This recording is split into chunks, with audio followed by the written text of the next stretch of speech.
Hello everyone, welcome to my cooking blog. कभी कभी ऐसा होता है ना कि हमें दाल चावल खाने का मन नहीं करता या रोटी सब्जी खाने का मन नहीं करता, पर कुछ अच्छा खाने का मन करता है जो टेस्टी भी हो और ज़्यादा हैवी भी नहीं हो। तो ये वाला सूजी रोल का नाश्ता ना आप जरूर से ट्राई करिएगा। आप देख सकते हैं देखने में कितनी ही टेस्टी लग रही है और बनाने में तो सुपर इजी है।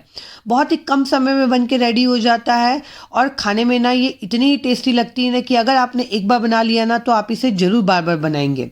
तो आइए चलिए देखते हैं इसे कैसे बनाना है। इसके लिए सबसे पहले मैंने 1 कप सूजी लिया है, ये नॉर्मल सूजी है और उसमें डाल रही हूँ मैं 2 चम्मच गेहूं का आटा। यहाँ पे गेहूं का आटा ही डालना है 2 चम्मच। और इसे क्या करना है ना, एक बार हमें पीस लेना है ताकि जो सूजी है ना वो थोड़ी सी यहाँ पे पीस जाए अच्छे से। अगर आपके पास बारीक वाली सूजी है ना, जिसे कि चिरोटा सूजी बोलते हैं, अगर वो हो तो आपको पीसने की यहाँ पे पहले ज़रूरत नहीं है।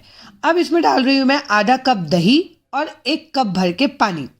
और दही और पानी डालने के बाद ना इसे एक बार अच्छे से मिक्सी में हम चला लेंगे ताकि सारी चीज़ें ना अच्छे से मिक्स हो जाए। आप देख सकते हैं सारी चीज़ें आपस में अच्छे से मिक्स हो गई है और सूजी भी बहुत अच्छे से पिस गया है। और इसका जो बैटर है आप देख सकते हैं कितनापन इसका थिकनेस है, गाढ़ा है ये। अब हम क्या करेंगे ना, ये बैटर को ट्रांसफ़र कर लेंगे एक बाउल में अच्छे से। यहाँ पे सूजी जो है ना बहुत ही अच्छे से पिस जाती है।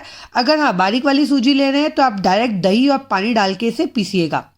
अब मैं क्या कर रही हूँ, 1/4 कप मैंने पानी लिया है। 1/4 कप से आधा कप जितना पानी है और इसमें हम मिक्सी के जार में डाल के ना इसमें डाल देंगे। टोटल मैंने यहाँ पे 1.5 कप पानी डाला है। अब इसे डालने के बाद ना हम क्या करेंगे, अच्छे से मिक्स कर लेंगे। ये जो बैटर है ना, जैसे हम चीला वगैरह बनाते हैं ना पतले पतले, बिल्कुल उतना ही पन हमें यहाँ पे इसका बैटर का फ्लो ही चाहिए, मतलब पतला चाहिए। बैटर को अब रखते हैं 5 मिनट के लिए सेट होने के लिए। अब इधर बना लेते हैं हम एक लहसुन और फल्ली की चटनी। तो यहाँ पे 1/4 कप फल्ली लिया है मैंने, जिसे हम ना पहले अच्छे से ड्राई रोस्ट कर लेंगे। स्लो टू मीडियम फ्लेम पे इसे अच्छे से हम रोस्ट करेंगे ताकि फल्ली जो है ना वो अच्छे से रोस्ट हो जाए।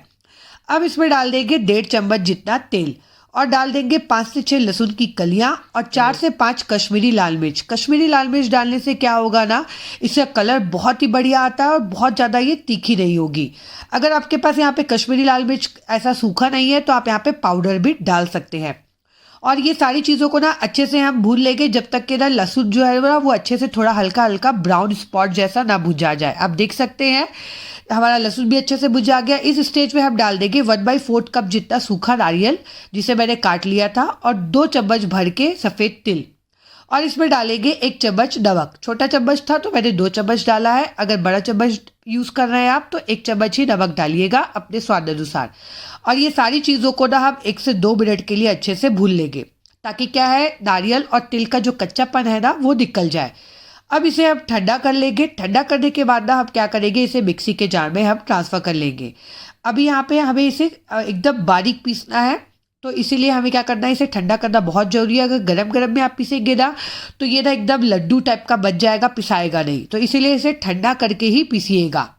आप देख सकते हैं यहाँ पे अच्छे से ये पिस गया। इसे पल्स मोड में ना 2 से 3 बार चलाइएगा, ये बहुत अच्छे से पिस जाती है। एकदम चिकना तो नहीं होगा पर हल्का दरदरा सा टेक्सचर रहेगा। ये चटनी ना आप स्टोर करके 1 महीने तक फ्रिज में रख सकते हैं, बिल्कुल भी ख़राब नहीं होगी। आप इसे डोसे में डाल के खा सकते हैं, बहुत ही टेस्टी लगती है।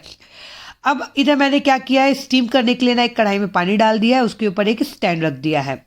और इधर देखिए हमारा बैटर भी ना अच्छे से सेट हो गया है, कितना ही स्मूथ हो गया है। आप देख सकते हैं इसका टेक्सचर कितना ही बढ़िया दिख रहा है यहाँ पे और एकदम परफेक्ट इसका गाढ़ापन है। अब इसमें डाल देंगे 1 चम्मच भर के जीरा, आधा चम्मच चिली फ्लेक्स और बारीक कटा हुआ धनिया। और इसमें डाल रही हूँ मैं 1 चम्मच नमक और इसे ना अच्छे से हम मिक्स कर लेंगे। यहाँ पे ध्यान रखिएगा नमक ना आप अपने स्वाद अनुसार डालिएगा, नमक की क्वांटिटी बहुत ज़्यादा यहाँ पे नहीं करनी है। आप देख सकते हैं मिक्सचर अच्छे से मिक्स हो गया है यहाँ पे। अब हमने ले लिया है एक कोई भी प्लेट ले लीजिए जिसका जो कॉर्नर है ना थोड़ा सा उठा हुआ हो, ऐसा बहुत ज़्यादा नहीं, थोड़ा सा उठा हुआ होता है ना वो वाला थाली भी इसमें चलेगा। और इसे मैं ग्रीस कर दूंगी ऑयल से। अब इसमें ना हमने जो बैटर बना के रखा था ना सूजी वाला, वो 1 से 1.5 बड़े चम्मच हम इसमें डाल देंगे और इसे अच्छे से फैला लेंगे। ध्यान रखिएगा बहुत ज़्यादा मोटा हमें यहाँ पे नहीं फैलाना है, थोड़े पतले पतले रहेंगे ना तो खाने में बहुत ही बढ़िया लगते हैं। इसे अच्छे से फैला लिया है देखिए आप। अब हम क्या करेंगे ना, जो हमने स्टीमर रेडी किया था ना उसमें हम इसे डाल देंगे और इसे हम ढक के पकाएंगे 3 मिनट के लिए। सिर्फ और सिर्फ 3 मिनट के लिए पकाना है। 3 मिनट में देखेंगे ना आप ये बहुत ही बढ़िया अच्छे से पक चुका है। आप देख सकते हैं हाथ से टच करेंगे ना तो आपके हाथों में ये बिल्कुल भी नहीं चिपकेगा। अब हमें क्या करना है ना, इसे निकाल लेना है। देखिए ये कितना ही बढ़िया जम चुका है, यहाँ पे कितना ही बढ़िया सेट हो गया है। इसे निकालने के बाद ना ठंडा कर लेना है अच्छे से हमें। और ठंडा करने के बाद क्या करेंगे ना, हम कॉर्नर को थोड़ा सा यहाँ पे इस तरीके से चाकू से ना निकाल लेंगे, ताकि इसे हमें निकालने में ईजी हो। कोई भी एक साइड का आप निकाल लीजिएगा चाकू या चम्मच की हेल्प से। और एक साइड का निकालने के बाद देखिए आप इस तरीके से इसे खींचेंगे ना, बहुत ही ईजिली ये निकल जाता है। देख सकते हैं आप कितना ही बढ़िया ये यहाँ पे बन के रेडी हुआ है।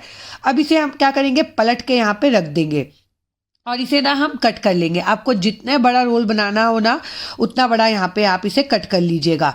मैं बहुत ज़्यादा छोटे छोटे नहीं बना रही हूँ, तो इसीलिए मैं देखिए मीडियम साइज़ में इसे कट कर ले रही हूँ।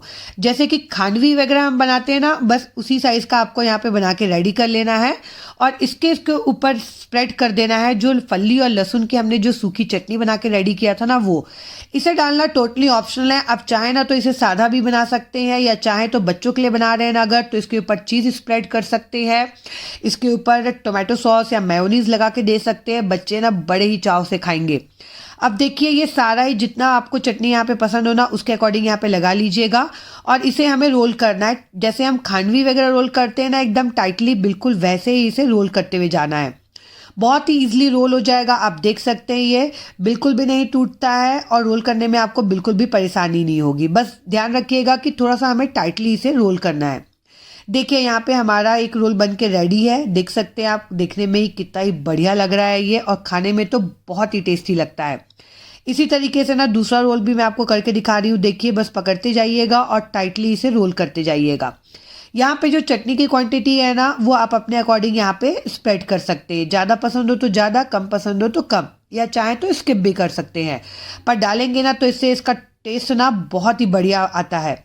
देख सकते हैं आप, एक एक करके मैंने सारे रोल इसी तरीके से बना के रेडी कर लिए। देखने में कितना ही बढ़िया लग रहा है ये। अब हम लगाएंगे इसके ऊपर तड़का। तो 1 चम्मच तेल डाला है, उसमें मैंने सूखी हरी मिर्च डाला है, और 1 चम्मच यहाँ पे मैंने डाला था सफ़ेद तिल। और ये जो तड़का है ना, ये हम डाल देंगे ऊपर से खांडवी के ऊपर, और ऊपर डाल रही हूँ मैं बारीक कटा हुआ हरा धनिया। ये हमारी यहाँ पे जो सूजी रोल है ना, वो बन के रेडी है। तो ये सूजी रोल की रेसिपी ना आप ज़रूर से ट्राई करिएगा, और मुझे कमेंट करके बताइएगा कि आपको ये रेसिपी कैसी लगी। ये देखने में तो खांडवी जैसी है, बस बनाने का तरीका थोड़ा अलग है इसका। आपको मेरी रेसिपीज़ पसंद आती है तो प्लीज़ मेरे चैनल को लाइक करिए, सब्सक्राइब करिए। Bye bye.